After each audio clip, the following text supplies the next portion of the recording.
AP సైనిక schools లో తెలంగాణ విద్యార్థులకు లోకల్ కోటా కల్పించాలి ఎంపీ రఘునందన్ రావు. ఏపీలోని సైనిక స్కూల్స్ లో తెలంగాణ విద్యార్థులకు లోకల్ కోటా ఉండాలని ఎంపీ రఘునందన్ రావు డిమాండ్ చేశారు. ఈ అంశంపై ఆయన కేంద్ర రక్షణ శాఖ సహాయ మంత్రి సంజయ్ తో ఫోన్ లో మాట్లాడినట్లు, ప్రస్తుతం 67% ఉన్న లోకల్ కోటా నుంచి తెలంగాణ విద్యార్థులను తొలగించిన విషయంపై ఆయన ఆందోళన వ్యక్తం చేశారు. రేపు సాయంత్రం తల్లిదండ్రులతో కలిసి మంత్రి సంజయ్ ను ప్రత్యక్షంగా కలవనున్నట్లు ఆయన తెలిపారు. నేను మీ Raghunandan Rao, member of parliament from Medak. Telangana రాష్ట్రంలో ఉన్నటువంటి విద్యార్థులు సైనిక్ స్కూల్లో అడ్మిషన్స్ కోరుతూ సుమారు 25 నుంచి 30,000 మంది విద్యార్థులు ఈ సంవత్సరం ప్రవేశ పరీక్షకు హాజరు కావడం జరిగింది.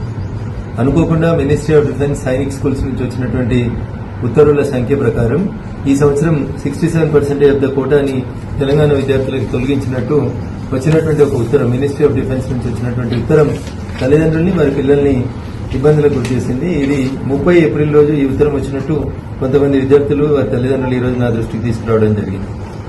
ఆంధ్రప్రదేశ్ లో పోయిన 10 సంవత్సరాల నుంచి ఉన్నటువంటి 67% తెలంగాణ విద్యార్థులకు లోపల ఉన్నటువంటి కోటాను తొలగిస్తూ ఇచ్చినటువంటి ఈ సర్క్యులర్ మీద నేను కొద్దిసేపటి క్రితం కేంద్ర రక్షణ శాఖ సహాయ మంత్రి గౌరవనీయులు సంజయ్ సేఠ్ గారితో మాట్లాడి రేపు సాయంత్రం 7 గంటలకు వారి అపాయింట్మెంట్ తీసుకోవడం జరిగింది. కొత్తగా తెలంగాణకి ఒక 3 సైనిక్ స్కూళ్లు మంజూరు చేయాలని, అవి మంజూరు చేసేంత వరకు ఈ విద్యా సంవత్సరం 25-26 కి ఎవరైతే విద్యార్థులు సుమారు 25 నుంచి 30,000 మంది విద్యార్థులు సైనిక్ స్కూల్ ప్రవేశ పరీక్షకు హాజరైనారో వాళ్ళందరికీ ఆంధ్రప్రదేశ్ లో 67% లోకల్ కోటా కంటిన్యూ చేయాలని మంత్రి గారిని ఫోన్ ద్వారా విజ్ఞప్తి చేయడం జరిగింది. సానుకూలంగా స్పందించినటువంటి మంత్రి గారు రేపు సాయంత్రం సమయం ఇచ్చినారు. కొంతమంది తల్లిదండ్రులను తీసుకుని నేను రేపు సాయంత్రం కేంద్ర రక్షణ శాఖ సహాయ మంత్రి సంజయ్ సేఠ్ గారిని రేపు సాయంత్రం 7 గంటలకు ఢిల్లీలో కలవబోతా ఉన్నాం. ఈ ప్రవేశ పరీక్ష రాసినటువంటి విద్యార్థులు వారి తల్లిదండ్రులు కొద్దిగా ఓపికగా ఉండండి, పాజిటివ్ దృక్కోణంతో ఉండండి.